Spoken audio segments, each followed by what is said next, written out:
And we're back on the content show, and I'm here with Andrew Crombie from Scalpelworks. Hi, Andrew. Hey, how are you? Good. Maybe first of all, perhaps you could introduce yourself and tell us a little bit about Scalpelworks. Yeah, great, thanks. Well, Andrew Crombie, I've been around Asia for a long time in the marketing and advertising scene in various forms. And just recently we launched Scalpelworks, which we'd seen an opportunity in the market to sort of bring brand and innovative thinking that's very customer-centric into the marketplace, and particularly around healthcare. Myself and my various partners, had all been working, consulting in the healthcare space. And that's an area that, of course, is on the up and up in this part of the world, and unfortunately hasn't changed a hell of a lot in the last sort of 50 or 60 years. So we thought the time was right to get in there. There's going to be a rapid transformation in healthcare in Asia, I believe. I think so. I mean, healthcare is a funny business. There's a long time for the products to be developed, unlike consumer goods, and so it takes a bit of a while to build business. But certainly, you've got an emerging middle class, you've got a huge population, you've got an onslaught of modern world, first world diseases, diabetes and cardiovascular issues and so on and so forth.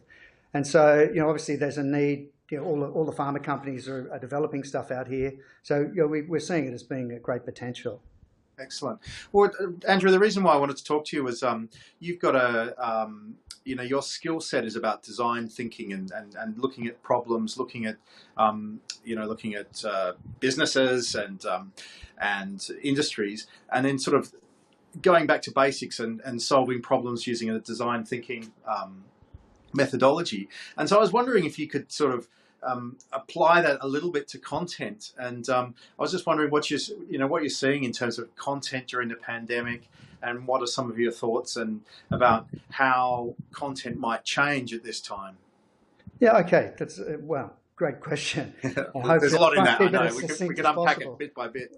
Yeah, I'll try and keep it as succinct as possible. So, first of all, design thinking. I mean, what it is. There's great debate, but it's a pretty good philosophy for understanding and solving problems that are relevant. And the big thing about it is that it starts right at the customer. And a lot of companies seem to forget that, especially like I mentioned the healthcare business. They tend to be very product centric. They're producing a drug, they're pushing it out there, they're pushing out a bunch of information, to educate doctors and pharmacists and what have you on their drug. But they don't really understand who they're talking to. They don't talk to the pharmacist as a small businessman, for example. They don't. And the great thing about design thinking is it sort of flips it on its head. It forces you to start from the customer and work and understand their journey, what they're trying to achieve, and how you might be able to help them move along that journey. And why is that relevant to content? Because advertising goes so far, but content's really, really good at building a deeper and richer understanding.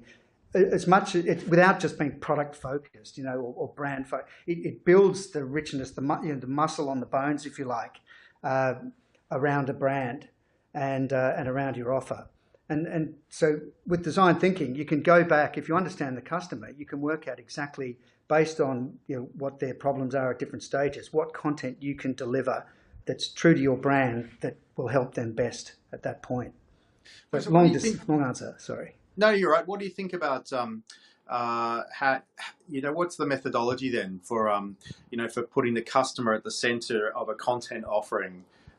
Well, the methodology. I mean, the design thinking is a fairly, it's a well understood process. You're obviously understanding the rich detail of what's driving your customer, what they're really after, what jobs. You start with the mission. What's their job they're trying to achieve or finish, and then what you do is you try to understand all the steps that they're going to, from through the pathway. I think. We were talking a couple of weeks back, and you mentioned sales funnel and so on. I think that's one way of looking at it. I think the richer way and the way that design thinking looks at it is that it puts more of emotion at the heart, and it understands that people start with dreaming about doing something or some sort of inspiration that makes them start thinking about something. At the first phase, and then they go into sort of an exploring or an investigation phase, and then they locate your product, and then they try to achieve with it. What we do with design thinking is try and shape what content would be best along each of those stages. So it's really it's not so much a funnel as a journey. No, that's right, and it's not about trying to do something to the customer. It's trying to do something for the customer. And when you get that sort of switch, it sounds like only one word switch, but it's actually very different because it changes the sort of stuff you produce. So it makes me think of something. Everyone in this industry knows about Adobe Creative Cloud. Right. And, yes. Adobe started their Teams offering some years back, and we've been a long time customer at our agency, and they had a video, and it was so good. I thought, yeah, I'm signing up to that. I looked into it. We weren't ready. Also, the product wasn't quite ready for us.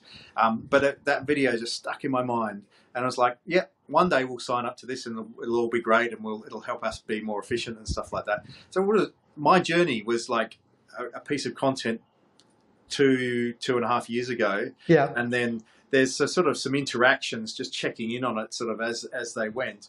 And then finally, we only just signed off about 3 months ago on the Teams product as opposed to the individual licenses. So I think it's quite interesting. That probably doesn't fit in a typical marketer's campaign plan, though, to 2.5 year journey. Look, no, they don't. They certainly don't think about that stuff when they're sitting down each year to work out what the next 3, 6, 12 months is going to look like. And the short-termism does impact what you actually do. But the reality is that a lot of brands have created interest well before they've managed to create a sale.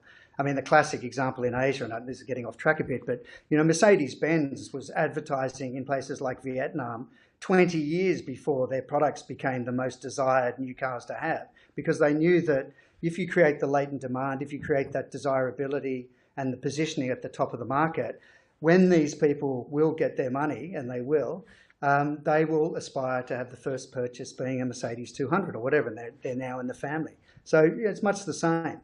There's a role for that.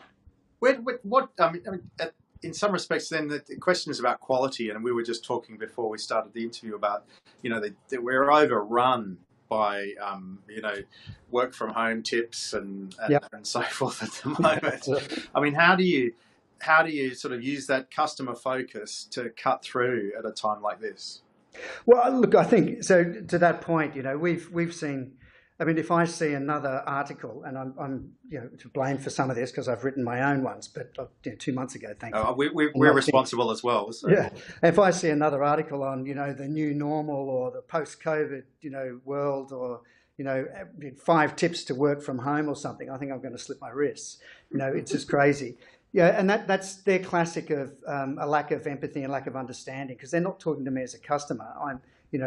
What you really need to do with the content is you go and you can start looking. So right now things have changed. I think there's no doubt they've changed. So going back to the post-COVID world, some things will stay the same, but people still have the same sorts of jobs to do. They're just going to do them in a different world with slightly different values. They've got new fears. I mean, people are scared of getting within 2 feet of people they don't know, touching surfaces, being in a public place. I mean, all of these things are going to massively change the way that people go about trying to achieve what they achieve, and whether it's with your brand or someone else's, whatever. So there's a great opportunity to go and understand how that's changed, what their new values are, what their new fears are, what the new hindrances are to them getting there, and then creating content, new content that will get them there in the new world, basically. So, content has changed and will change quite a lot, and there's a great opportunity.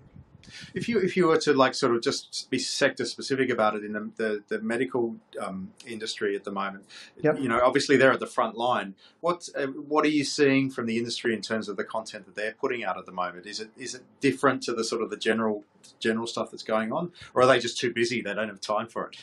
Oh, I think. Well, certainly, if you read the sort of the Journal of American Marketing Association and those, they're pushing a lot of stuff. Obviously, the headlining articles that they come with are very much COVID focused, because a lot of people in the front lines need to understand how to identify it, what the potential risks are. So, and they're expected to be knowledgeable to answer questions from, if you're a GP, it's from your patients, and, specialists, there's certain risks around hospitals and so on. So, there's that prioritization at the moment. But behind all of that, the second and third pages of these, it's still the same information. It's new information on drugs. It's, new issues that might be happening in society, new technologies that are available, and so on. So, not a lot's happened there.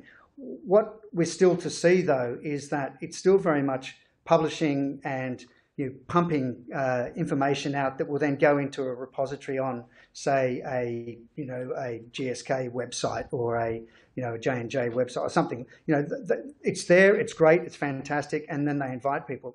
I think where the opportunity is to start looking at ways where it can be more engaged in real time, can be much more useful to the practicing or the operating, doctors or specialists in real time. And I think we're at that change point now. New technologies.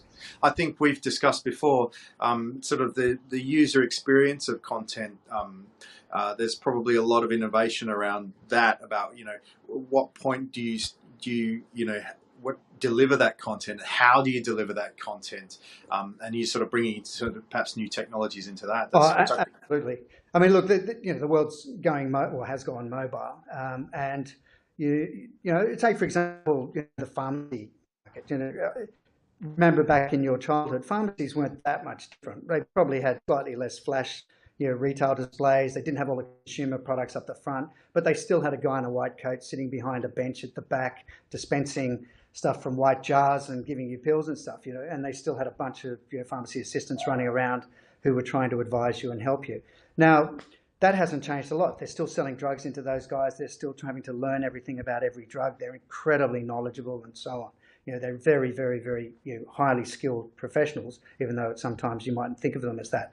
But they're also business people. And so you can start bringing in technologies such as we've been looking at near-field communications, various treatments on AR and so on, where you can flag on pack, which helps people get a view of, they could look at something on pack, potentially through their phone, and see information or see the product in context or see information there. I mean, we haven't done a lot of these stuff. They tend to take a long time to get through the process. But for other examples is, using near-field communications as a way to deliver through a tab through to, one of the pickup points. You can deliver real-time information, updatable information that you control at the client end, what the pharmacist is seeing, but he can tap on that once a week or when he receives a flag, get bulletins, get new information. So technology is finding its way in there, and also from cross-selling purposes. You can help a pharmacy assistant on the floor through technology understand that they take this drug for an allergy or something, but they could also increase the basket by selling this other product and that aromatic or whatever. And that way you've increased the average sale and you've improved the chances of the patient getting a better result. So technology definitely is part of it.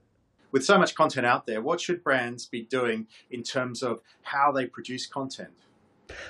I think the danger with a lot of brands, it is the sexy new toy, if you like, in the marketing sphere. It's very powerful, very impactful. But I think the danger is because of that, people think, great, let's produce content, content for content's sake, and they're pumping it out there. I think it really pays, I think, in terms of not wasting money and getting maximum value out of content, to go and talk to guys who really know what they're talking about, content strategists, content specialists. They can advise you. They'll ask you, how does this fit into what you're trying to do? They understand the brand.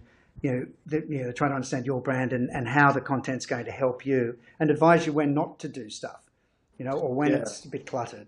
So that's always the hardest thing for anyone to do, is actually say no. Yeah, well, that's right. But you're not a good consultant unless you're actually helping people, by saying no to them. You've got to stop people doing stuff which is potentially either damaging or wasteful, and you've got to help them do stuff better that's really rewarding. Yeah, in some ways, I mean, it's probably changed a little bit now, but we used to think about content as it was like a website in the 90s, and it's like, we must have a website. Why? Because the boss said we must have a website. And so, but content without a strategy is like you're just sort of firing off into the dark. You don't really know what you're aiming at. And that, apropos what we were talking about before, in terms of customer journeys and so on. If you understand the customer journey, if you understand what they're trying to do and what the problems and the gain and pain points are, then you can understand better what content's going to be more relevant, what's the stuff you should be producing, and what's the stuff you can forget. So that's one of the advantages of taking this sort of customer-centric approach. Yeah. All right. Well, look, Andrew, thanks very much. Mate, pleasure. Cheers.